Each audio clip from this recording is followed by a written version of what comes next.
Elizabeth and Philip take their places on history's pages. To the stirring strains of Mendelssohn, they march as man and wife toward the west door amidst nearly 3,000 invited spectators. This November, November 20th, marks the 70th wedding anniversary of Queen Elizabeth and Prince Philip. That's their platinum wedding anniversary, which is really a remarkable milestone. Queen Elizabeth and Prince Philip are a royal romance of all time, and readers are just fascinated by their love story from the very beginning when they first met to their royal wedding and to watching their family grow. I, Elizabeth Alexandra Mary. Take thee, Philip. Take thee, Philip. And thanks to the immense popularity of The Crown, there's really this renewed interest in their love story and how everything began between Queen Elizabeth and Prince Philip. What else am I supposed to do? Sit around and wait for you while you're queening? Queening? Yes, queening. The Crown was fantastic. It really brought to life British history in a way that no programme had ever done before. The second season of The Crown returns December 8th, so the excitement is really there for the second season, and also to know the real story behind it. So with Elizabeth and Philip's 70th anniversary and the second season premiere of The Crown, we thought what better time to celebrate their enduring romance and really incredible love story.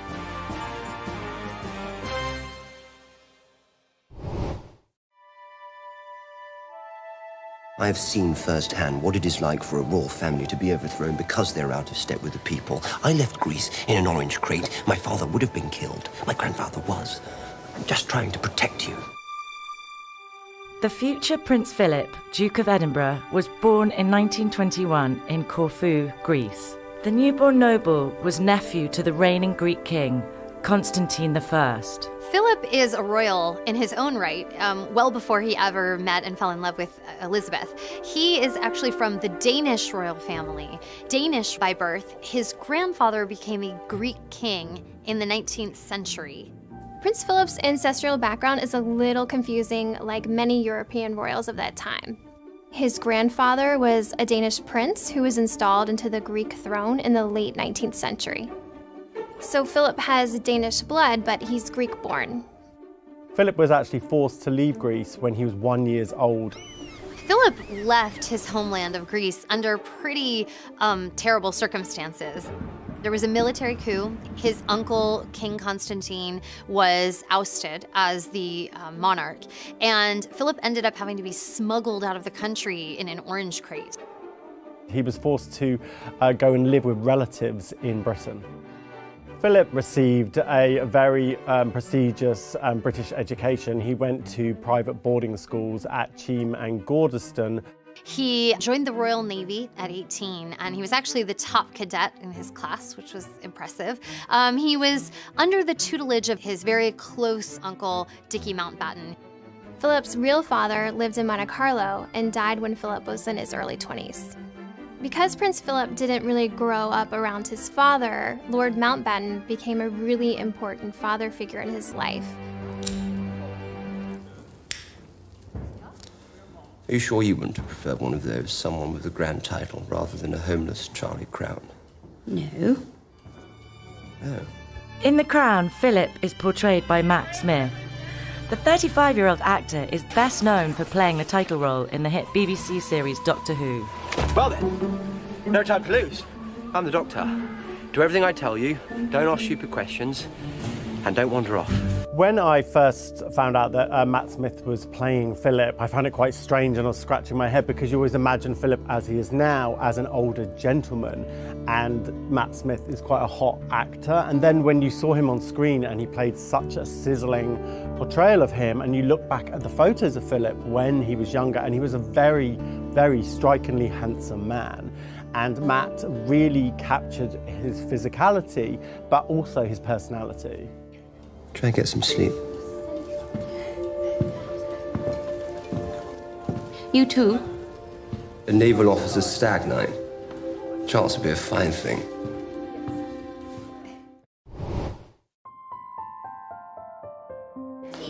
His Majesty has asked to see the two princesses.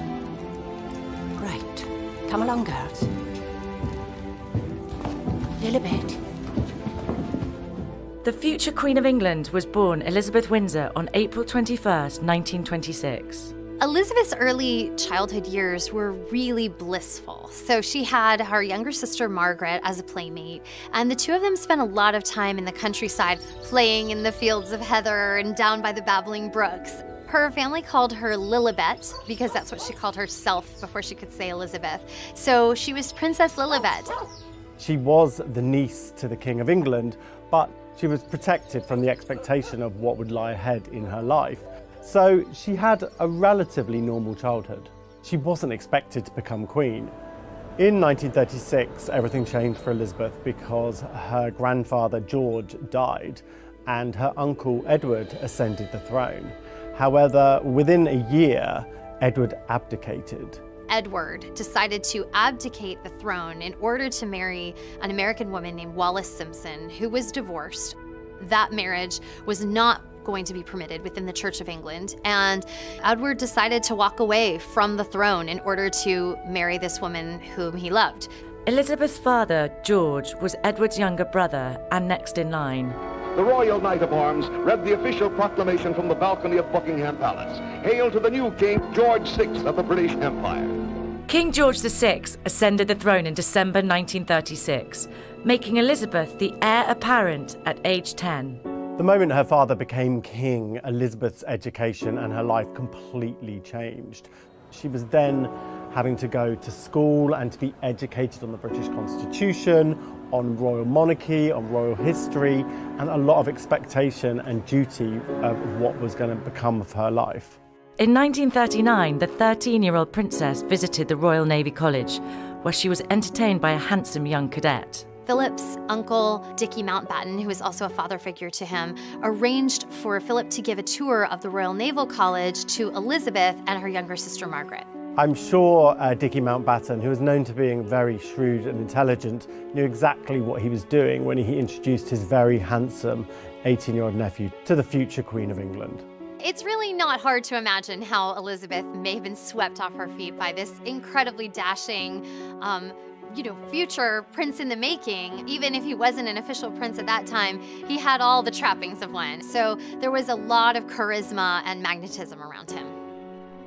Not long after this time, Britain went to war and Philip went out with the Navy. Elizabeth and her sister Margaret stayed in London and Buckingham Palace throughout the Nazi bombing campaign.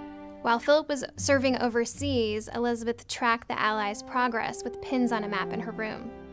Elizabeth and Philip managed to stay in touch throughout this time. They wrote letters to each other and had photos of each other, which they kept with them. Sometimes Elizabeth's letters are auctioned off, and there was one set from that time where she talks about how Philip drives really fast cars, and you can tell how smitten she is with him. Like so many young couples in Britain, the war shaped them and brought them closer together. In The Crown, Elizabeth is played by Claire Foy. The 33-year-old actress received an Emmy nomination for her performance. Claire Foy really did a lot of research to play the role of Elizabeth. And, it's a tough role because Elizabeth is not a superstar in terms of her own kind of charisma. It doesn't feel right, as head of state, to do nothing. It is exactly right. She's the center of the show, obviously, but she's a very understated woman, and that's a tough one to pull off. And I feel like Claire Foy really taps into the sort of quiet power that the Queen projects. But surely doing nothing is no job at all. She really captures that balance of duty and personal struggle and emotion that Elizabeth went through and that Elizabeth is known for.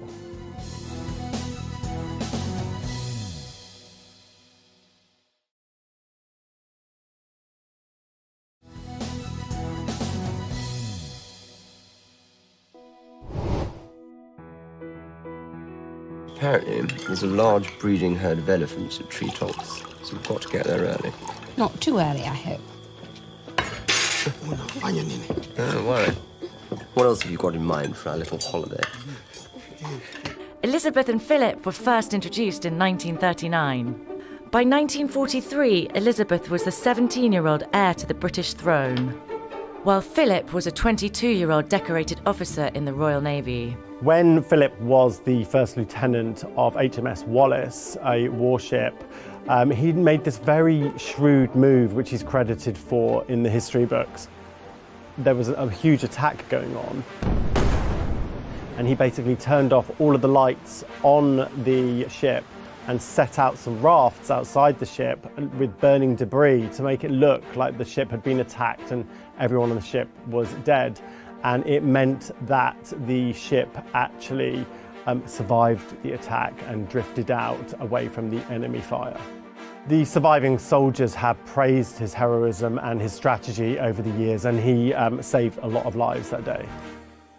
Prince Philip was quite a catch. He was, quite tall. He's a very imposing gentleman, very handsome. And in fact, the Queen's bridesmaid, Lady Pamela Hicks, told people at one point that, Philip was every girl's dream Viking prince. That's what he was for Elizabeth. When the romance really sparked for Philip and Elizabeth would have been the Christmas of 1943. Philip spent his leave from the armed forces at the palace. He didn't have family to go to at Christmas time.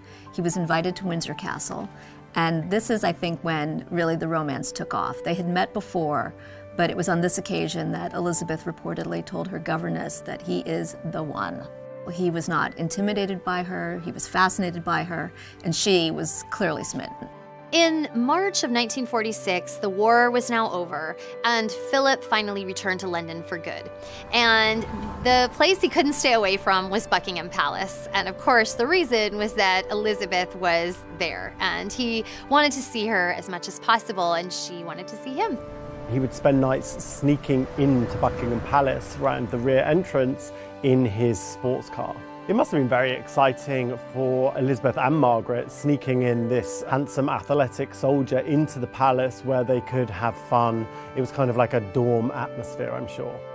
In June of 1946, on a family trip to Balmoral, which is the royal family's estate in Scotland, it's one of Queen Elizabeth's favorite places in the world, Prince Philip finally popped the question to Elizabeth. And without even asking anyone, she accepted his proposal.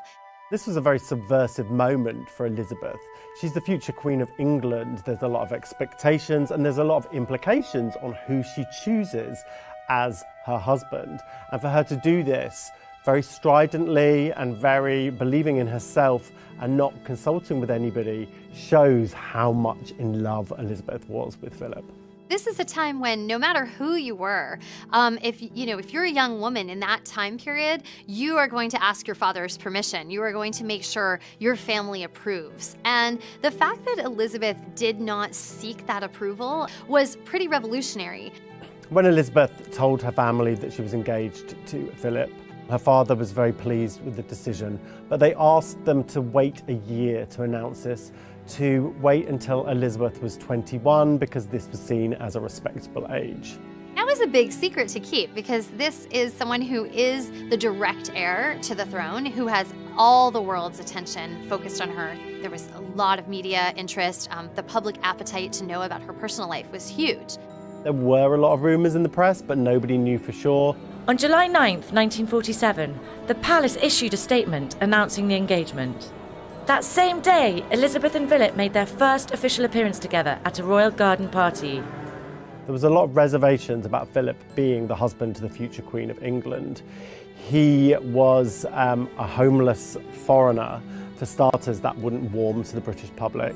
He had some German connections, and again, this is after the close of World War II. It was still a very tense time between the countries. Several of Philip's sisters married German men. So there were a lot of factors working against him, not the least of which was the fact that he was regarded as this sort of, kind of dashing playboy type who may or may not be the most faithful. He also was being backed by Dickie Mountbatten, who was seen as being very subversive and possibly Republican, and so whether Philip was a Trojan horse put in to destroy the monarchy with some theories. The athletic Philip, whose 6'2" frame had caused many a feminine heart to flutter, had agreed to give up any claim to the Greek throne and dutifully became a British commoner. In order to win over the naysayers, Philip took quite a few steps. He started by renouncing his claim to the Greek throne. He assumed a new surname. He assumed the name of Mountbatten to sound a lot more British. Philip also converted from Greek Orthodox to the Church of England. Publicly, Philip put forth his best face, but privately, he had a lot of reservations about joining the royal family. He knew he was marrying the direct heir to the throne. So with that obviously comes a certain amount of baggage, and for Philip, that would mean being tied down in ways he might not have otherwise wanted to be. You know, he wanted to be a military officer who would be able to travel the world. This is a man who's very alpha male.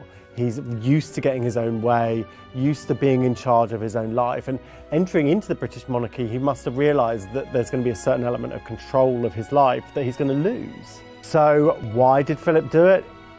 It must have been that he was incredibly in love with Elizabeth. What else am I supposed to do? Sit around and wait for you while you're queening? Queening? Yes, queening. The crown begins with Elizabeth and Philip's wedding day, which is unfortunate because their courtship was one of the most exciting times of their lives. Maybe I'd like your help with the queening. Oh, in the same flattering way you asked me to redecorate Claret's house. Well, you did that jolly well. I felt like a sissy. But the crown certainly deals with this central dramatic conflict in their relationship, which is power dynamics, which is what makes the show and their marriage so fascinating. They hate you. They do not hate you. They do. They treat me as an outsider. An irrelevance. Everyone does.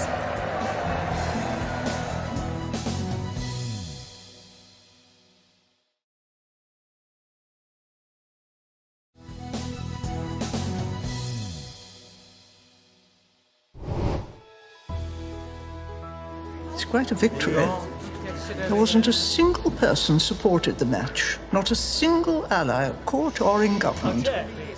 Yet here we all are. Marrying Philip, many historians say, was the great triumph of Elizabeth's life.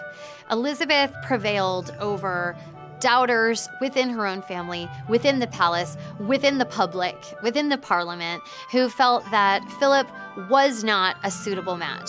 It ends up standing as one of her greatest achievements, that she was able to marry the man she loved and that she was able to cultivate a marriage that has endured through the ages.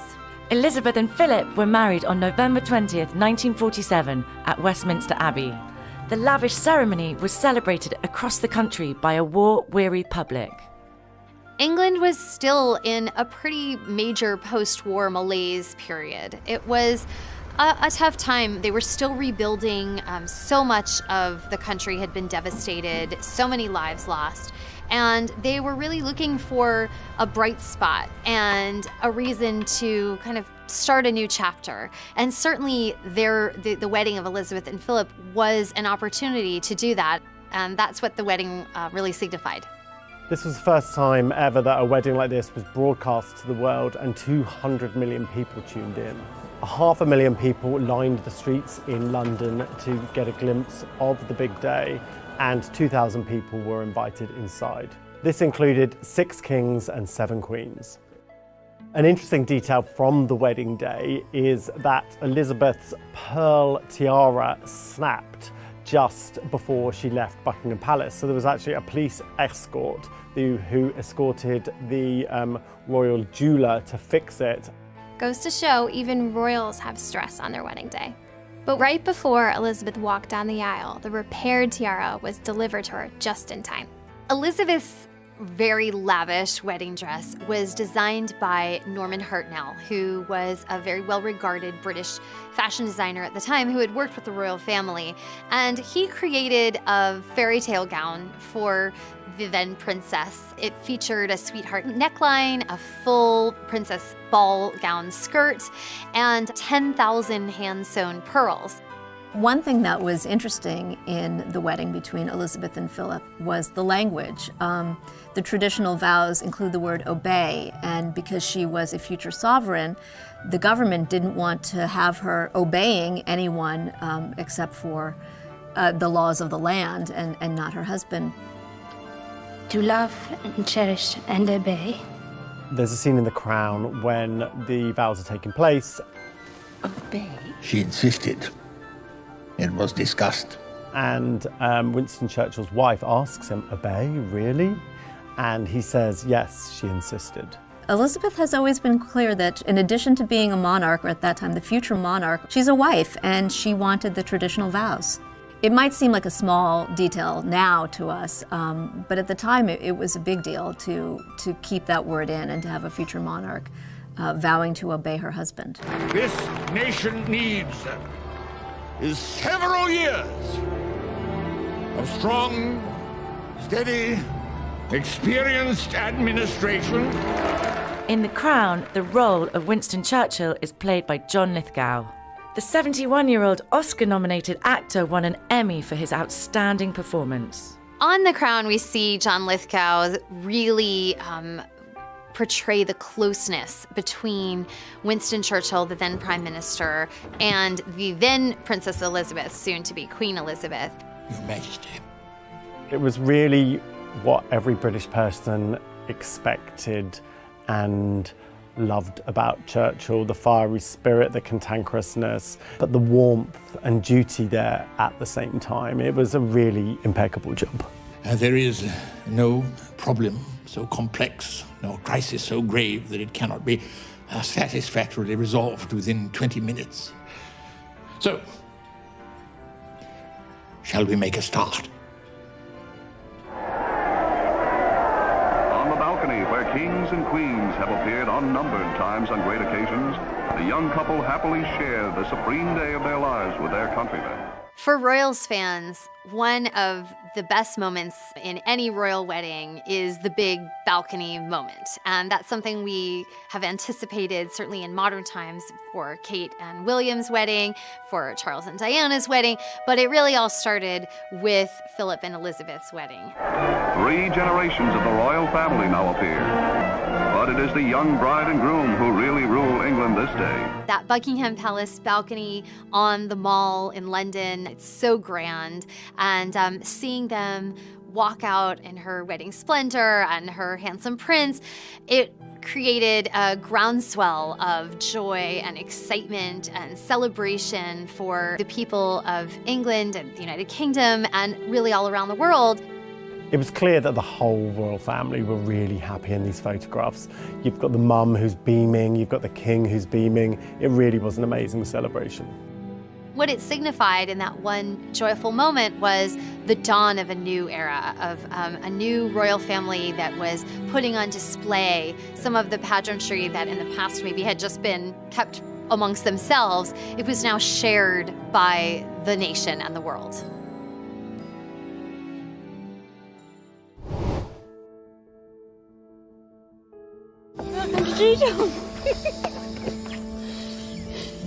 You're a bloody idiot. After Elizabeth and Philip married, they had this sort of golden honeymoon period. She was not yet queen, she was still Princess Elizabeth. Her husband was serving in the Royal Navy. This is a time where they're living a really normal life, and this is when they start a family. On November 14th, 1948, Elizabeth gave birth to Charles, the future Prince of Wales. Her Royal Highness is the proud and happy mother of a prince. The salute is fired, and in the monarch's home lies the infant boy who will one day be king. Philip and Elizabeth were solid and good parents. They were very loving. They were very unsentimental, though. It was a very different time, and they would often leave their children for months on end. By the time of their second anniversary, he was on active duty again in Malta. She left Charles with the governess and the Queen Mum and joined her husband. The time in Malta really was the time of Elizabeth's life. It was a really great time of freedom and to really be a normal married couple. The Queen's able to go out shopping, she's able to go and get her hair done. There's a great candid photo of the Queen from that period before she was Queen dancing on a Navy ship. And she looks so carefree. She's sort of spinning around, her hair and her skirt flying behind her. And it's really a Queen you do not usually see. While in Malta, Elizabeth became pregnant for the second time, and in August 1950 gave birth to Anne, the couple's only daughter. Following Philip's time in Malta, they returned to London, and Clarence House had been renovated for them. And the Clarence House is a royal residence, but it's not like Windsor Castle or Buckingham Palace. It was a family home, and they redecorated it. They made it their real first home. These years living in Clarence House as a normal nuclear family was a very precious time for them before she would become the queen and they would have to move to Buckingham Palace. It was clear to Elizabeth that because she was in line for the throne and her father, King George, had been ill with cancer for a long while, her life was going to change. In 1951, King George had one of his entire lungs removed, so they really knew that this magical time wasn't going to last forever. That looming, there was the threat of King George's death and Elizabeth's ascension to the throne.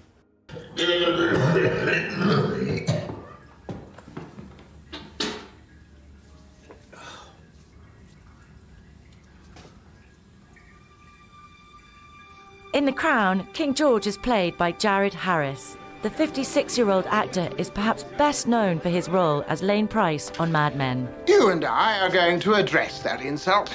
Are you kidding me? No, you're a grimy little pimp. As soon as I raise my hands, I warn you, it shall be too late to run. Jared Harris really portrayed King George as a very empathetic figure, a very caring and kind figure. In case you're wondering, I haven't anything specific to say. Just wanted to spend time with you. Through the lens of The Crown, you could really tell that Elizabeth had a great relationship with her father. He did a great job at preparing her to be the Queen of England. In real life, Elizabeth adored her father. She was very close with him. She did feel a genuine kinship and affection and connection with him. And that's something that she certainly has carried through all the way to the present day. That sense of his belief in her and also the sense of family duty. On February 6, 1952, King George VI died of lung cancer. He was 52 years old. Elizabeth was in Kenya when she received the news. The 25-year-old princess was now the Queen of England. I should be the one to tell her. Pretty much exactly as it's depicted in The Crown, Elizabeth and Philip were doing a tour of the Commonwealth because at the time George wasn't well enough to do that. So she had already sort of started stepping into her father's shoes, and she happened to be in this very remote location when they got the news of his death. Philip gave Elizabeth the news, and from this moment forward, they knew that their lives were never going to be the same again.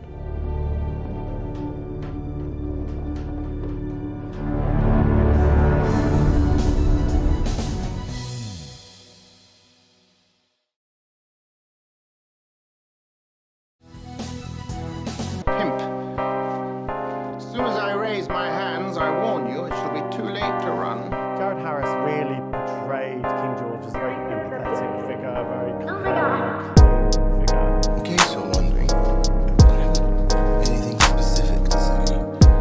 Just wanted to spend time with you. Through the lens of The Crown, you could really tell that Elizabeth had a great relationship with her father. Did a great job preparing her to be the Queen of England. In real life, Elizabeth adored her father. She was very close with him. She did feel a genuine kinship and affection and connection with him. And that's something that she certainly has carried through all the way to the present day. That sense of his belief in her and also the sense of family duty. On February 6, 1952, King George VI died of lung cancer.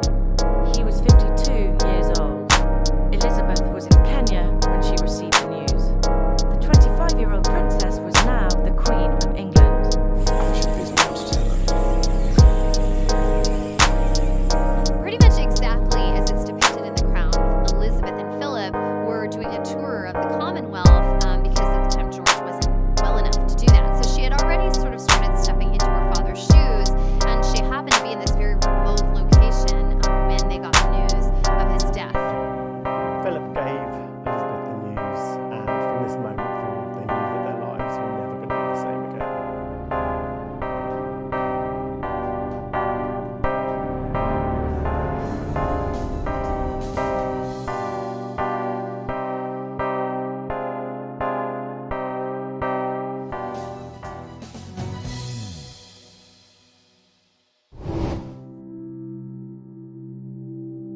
I'll escort her down from there. No, sir, if you don't mind, the Crown takes precedence.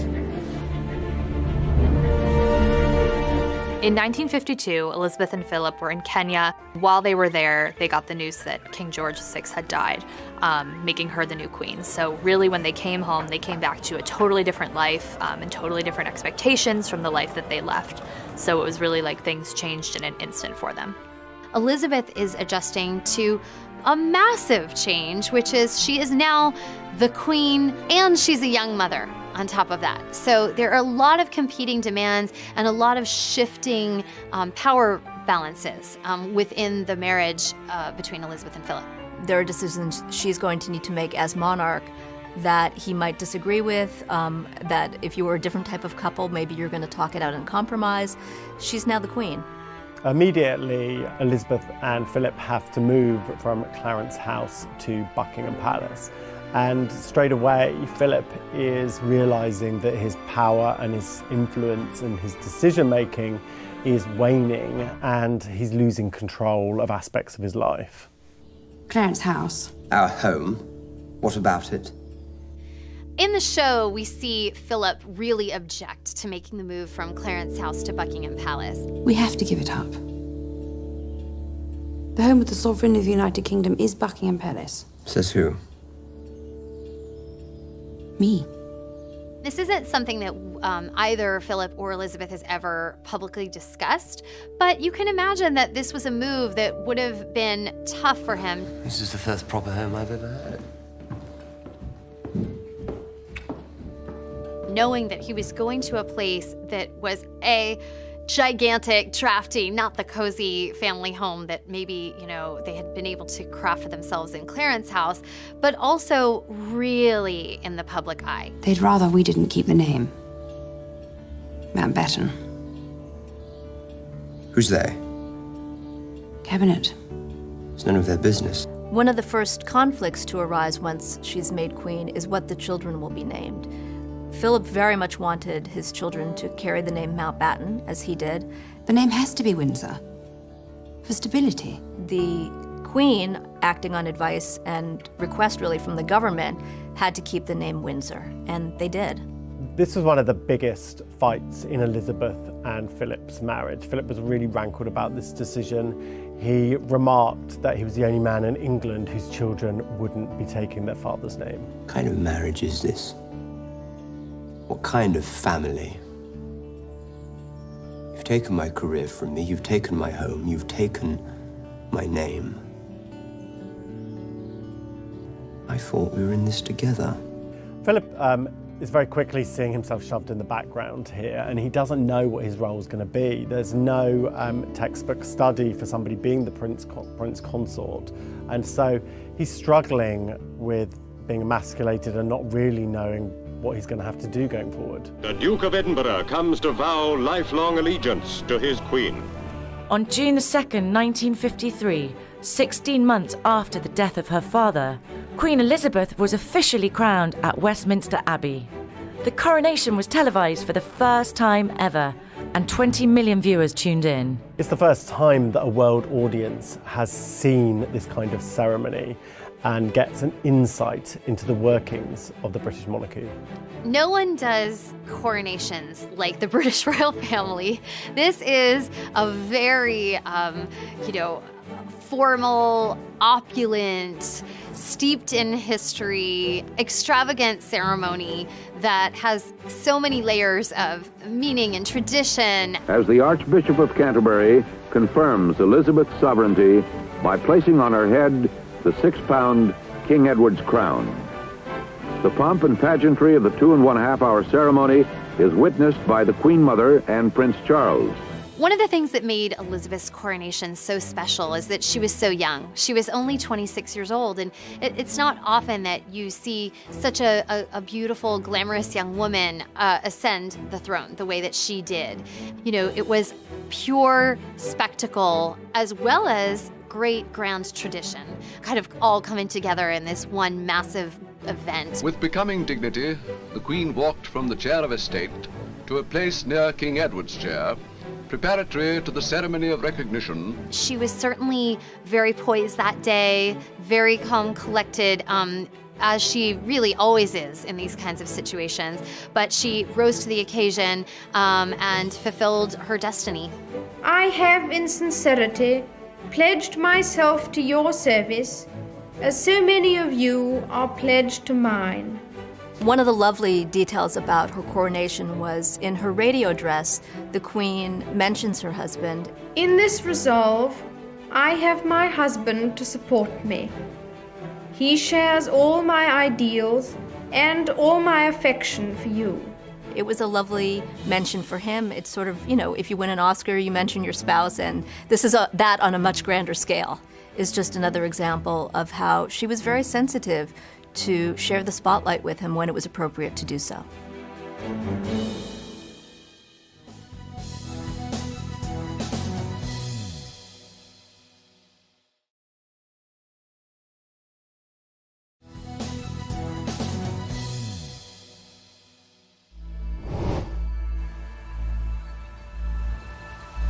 Take a worm.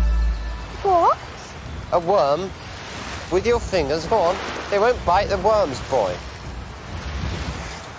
That's it. Good boy.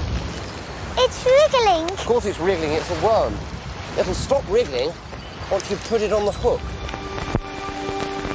Throughout the 1950s, Elizabeth remained busy with her royal duties, while Philip reigned supreme over the couple's home life. Within their real life, Philip was really in control of the family decisions and everything going on within the family. He really wore the trousers. Philip was very insistent on Charles's education be similar to his, and that he would go to private school and go to Gordonston. This was actually in contrast to what the Queen Mum wanted for Charles. Gordonston is a much more brutal environment for education. It's quite a stern place. And the Queen Mother didn't really feel this suited Charles's personality, as he was a lot more sensitive and not ready for this. Elizabeth stood by Philip's decision because she had decided early on that Philip would control a lot of the family's decisions. What we've since learned is that Charles did not really enjoy boarding school. And as he grew up and started to talk about his upbringing, he had some harsh words for those years. In the past, Charles has really spoken out about how he didn't love boarding school, and he felt that his parents were sort of detached and not very present in his life when he was a child. But he's kind of changed his tune a bit and said that he does have happy memories of his childhood and has a good relationship with his parents. I think it's very fair to say that they were loving parents, but they were loving in a very different way to today's judgments of parents. They weren't very cosy, they weren't very lovey-dovey. There was a big love there, but it was very distant. There wouldn't be any second thoughts about leaving the children on their own and not necessarily seeing them. In the same sense of the time, when they did see them, they did have fun. There was a lot of laughter in the halls of Buckingham Palace. They did play games. They were happy children. In 1956, Philip left London and his family behind to embark on a 4-month trip around the world. He was gone for an extended period of time, and it raised some eyebrows among the press and royal watchers. They had spent Christmas apart, which would be a very big deal in England. There was rumours, in fact, that he was unfaithful to Elizabeth, but these have never been confirmed. The palace took the unusual step of issuing the denial. It is untrue that there is any rift between the Queen and the Duke. When Philip returned from sea, there was a very authentic joy between Elizabeth and Philip, which was very publicly displayed, and it dispelled these rumours. The first season of The Crown ends in 1956, before Philip set sail. But the show does deal with the whispers of infidelity. I have nothing to hide from you. Nothing. One of the things that makes The Crown very intriguing is this hint that there could have been infidelity in the marriage. But to everyone's regret and frustration, the only person I have ever loved is you. And can you honestly look me in the eye and say the same? It does make for good drama, but when we look at the real-life situation, there are rumors, there have always been rumors, but no evidence that either of them ever cheated on the other. Before ending their vacation at Balmoral Castle, the British royal family foregather on the lawn of their Scottish Highlands retreat to allow Movietone a rare opportunity to film them all together. Baby Prince Andrew stealing the show. In 1960, the royal family hit a milestone when Prince Andrew was born. That made him the first child born to a monarch since 1857 with Queen Victoria. And then a few years later, in 1964, their fourth and final child, Prince Edward, was born. Many historians say that Queen Elizabeth had her first family and her second family, and that she regretted not spending as much time with her older children as she could have. And so when she had Andrew and Edward, her younger kids, she made up for lost time with them. Although she was still very much always responsible in terms of her duty, she wanted to make sure she had more time to be a mom. Around this time, a playwright described the monarchy as a gold tooth in a mouthful of decay. Basically, that they were being ostentatious in a time of austerity. It was from the playwright John Osborne, who was critical of the monarchy, a very famous quote that obviously got under the royal family's skin. And they responded in 1969 by allowing themselves to be filmed for a documentary where you saw them doing normal things. You see them on a picnic and sitting down to dinner and talking as a family. Extremely difficult sometimes to keep a straight face. When the Home Secretary said to me, there's a gorilla coming in. So I said, what an extraordinary remark to make, very unkind about anybody. And so, I stood in the middle of the room and pressed the bell and the doors opened. There was a gorilla. At this point, Andrew and Edward are still younger, but Charles and Anne are, pretty much young adults. And so there was some talk that they resented the intrusion. It was almost like a reality TV show before that was a thing. And it was certainly something the royal family really rarely, and if ever, does. Despite the children looking back and saying they felt it was intrusive, the film at the time really had the desired effect, which was to humanize the monarchy for their subjects. People who watched it in 1969 looked and said, the Queen is just like me. She, takes things out of a picnic basket and feeds her family and plays with the dogs. It was sort of delightful. That's all I got. Thank you.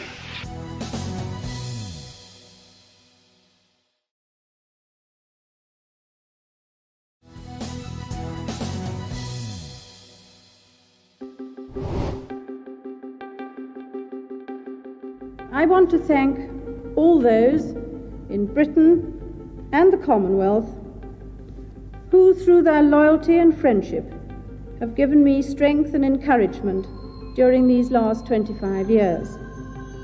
In the 70s, we see Great Britain go through a time of political and economic turmoil. And this is where we really start to see the Queen rise above as a figure who is apolitical, outside of debates about economics or elections. She is starting to emerge as a kind of constant for her subjects in Great Britain. Meanwhile, Elizabeth and Philip's firstborn was making more and more headlines. After much speculation throughout the 70s about who Prince Charles would marry and who would be the future Queen, Charles married Diana Spencer in 1981. Here is the stuff of which fairy tales are made. The prince and princess on their wedding day.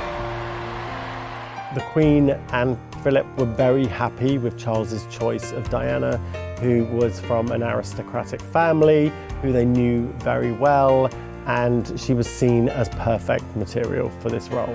I, Diana Frances. Take thee, Charles Philip Arthur George. Take thee, Philip Charles Arthur George.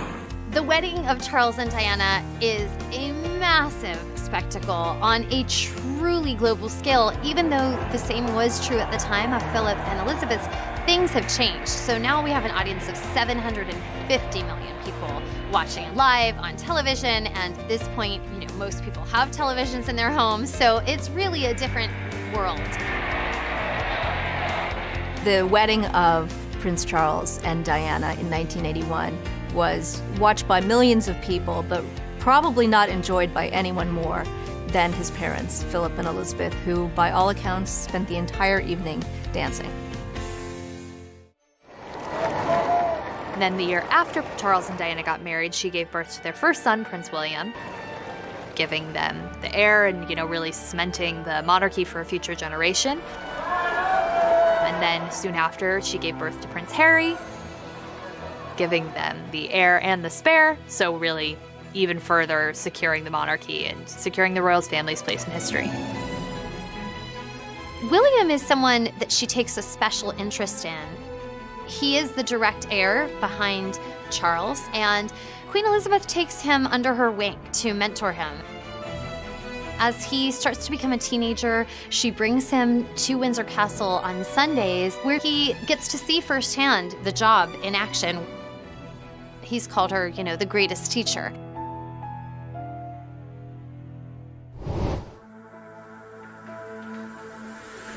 "1992 is not a year on which I shall look back with undiluted pleasure. In the words of one of my more sympathetic correspondents, it has turned out to be an annus horribilis." The most difficult time of Philip and Elizabeth's life would have been 1992, which she in fact described as her annus horribilis in her Queen's speech at Christmas time. The annus horribilis is a Latin term that the Queen used to describe a very bad year. And she wasn't being dramatic. It was a year that saw two splits, Charles and Diana, Andrew and Fergie, the divorce finalized between Anne and her first husband, and then it was capped off with a fire that destroyed a portion of Windsor Castle. I sometimes wonder how future generations will judge the events of this tumultuous year. I dare say that history will take a slightly more moderate view than that of some contemporary commentators. He who has never failed to reach perfection has a right to be the harshest critic. Prince Charles and Princess Diana's separation is a period of tremendous pain for the royal family, and in particular for Queen Elizabeth, because this is her firstborn child, and marriage is extremely important and sacred to Elizabeth. So first she finds out that this marriage isn't working. Next, Princess Diana goes on television, and Prince Charles also, and each give interviews talking about their own infidelities. And in Charles's case, he admits that he cheated on Diana with his longtime love, who he would later marry, Camilla Parker Bowles. And in Diana's case, she famously says, "Well, there were 3 of us in this marriage, so it was a bit crowded." And for the Queen, Diana's interview is really the final straw, because she feels that this public war of words cannot continue to play out in the spotlight, that it needs to be over. So many people in royal circles say that it was after Diana's interview, the Queen intervened and said, "It's over, you two need to call it quits and move on, because this is not working anymore." Charles and Diana's divorce was finalised in 1996. The following year, Elizabeth and Philip were forced to mourn the sudden and tragic death of the People's Princess. Confirmation from Buckingham Palace tonight that the world has lost Princess Diana at age 36, dead in a car crash in Paris, along with her companion of the past several weeks, Dodi El Fayed, one of the heirs to the Harrods department store fortune. The Queen's reaction was criticized really around the world, especially, however, among the people of the United Kingdom, who were really grieving in their own way for this beloved princess. She was, at this point, her son's ex-wife. She was also the mother of 2 of her grandchildren, and she was a figure whose own fame had really outstripped the Queen's in many ways. And certainly her popularity had become on another level from anything the world had ever seen before. So that was a lot. There were a lot of layers for the Queen to navigate after Diana's death. The Queen remained at Balmoral, the Scottish estate where she and Charles and William and Harry had been when they learned of Diana's death.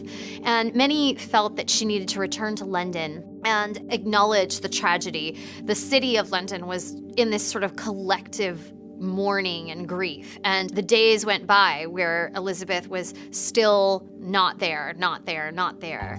I think it's disgusting that they have not appeared or said a word relating to all this. I really am upset. I can't understand the Queen doing it, really. People were looking to her to be this grandmother, mother figure for the nation. And by her absence, they felt that she was misjudging the nation's need to be reassured by her. So ultimately, she came to London and she gave this sort of famous address on television. What I say to you now, as your Queen and as a grandmother, I say from my heart. First, I want to pay tribute to Diana myself. She was an exceptional and gifted human being. In good times and bad, she never lost her capacity to smile and laugh, nor to inspire others with her warmth and kindness. It was, a very difficult thing for the Queen to do. It was certainly an unconventional thing for her to do. In her mind, this was not her role, but ultimately she fulfilled it. I admired and respected her for her energy and commitment to others, and especially for her devotion to her two boys. She, received her fair share of criticism for the choices she made, but ultimately was sort of redeemed, at least to an extent in the public's eye, by her speech. I hope that tomorrow we can all, wherever we are, join in expressing our grief at Diana's loss and gratitude for her all too short life.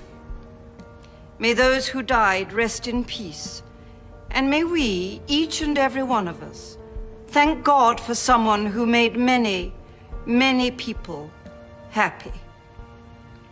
This situation was portrayed very evocatively in the film The Queen, which was put together by Peter Morgan, who actually created The Crown too. I don't think I shall ever understand what happened this summer. Well, the circumstances were exceptional, ma'am. And in the end, you showed great personal strength, courage, and humility. You're confusing humility with humiliation. Peter Morgan has really made a career of portraying Elizabeth and the real personal side of Elizabeth, and that's exactly what he does so well in The Crown. And the producers of The Crown have said that their hope is to go all the way through with the Queen's life through the modern day. So eventually we will see this play out in The Crown. It is a chance to show to the whole world the British nation united in grief and respect.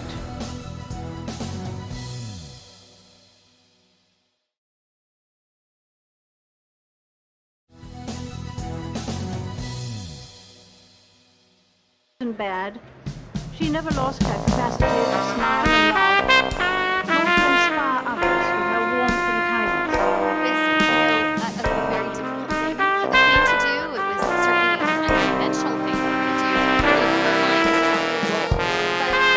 mind, this was not her role. But ultimately, she fulfilled it. I admired and respected her energy and commitment to others, especially for her devotion to her two boys. She received all of her share of criticism for the choices she made, but ultimately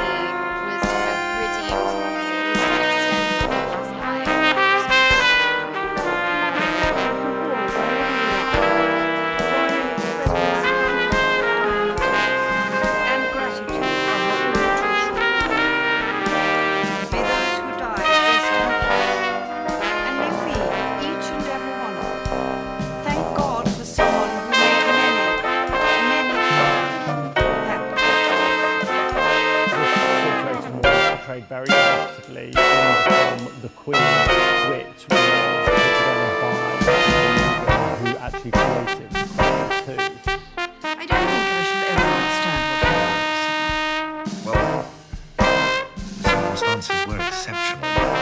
And in the end, you showed great personal strength,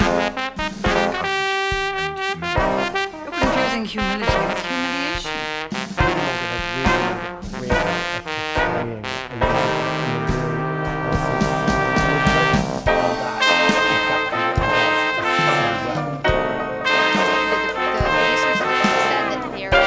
To go all the way through his life through the day. So eventually, see this play out. It's a chance to show to the whole world the British nation united in hope and respect.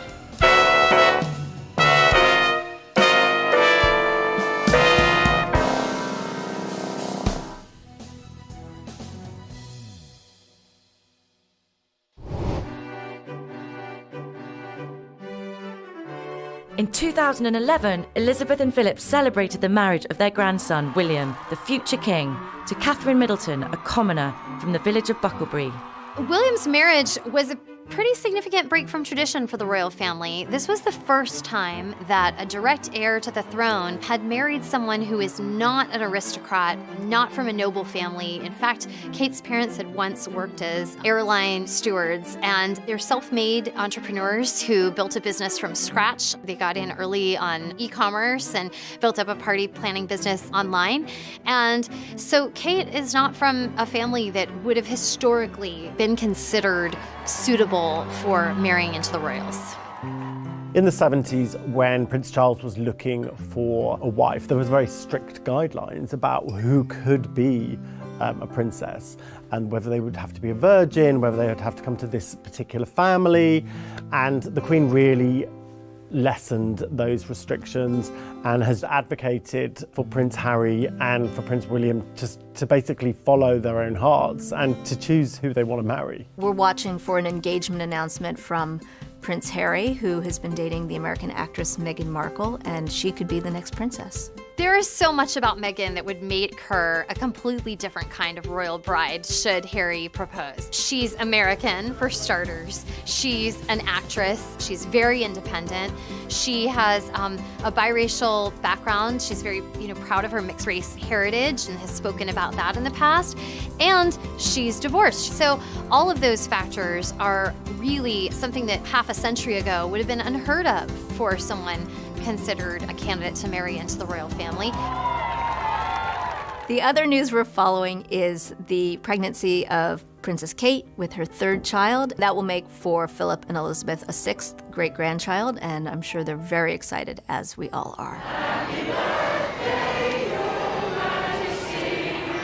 Happy birthday to you. Elizabeth made history on April 21st, 2016, when she became the first British monarch to celebrate her 90th birthday. And it's not the only milestone Elizabeth has set. She is also the longest reigning British monarch in history. She's now reigned 65 years, which is a really remarkable achievement, unparalleled. As a queen in her 90s, she still maintains a really active schedule, and while she has handed off some of her royal duties to her children and to her grandchildren, she's still really busy.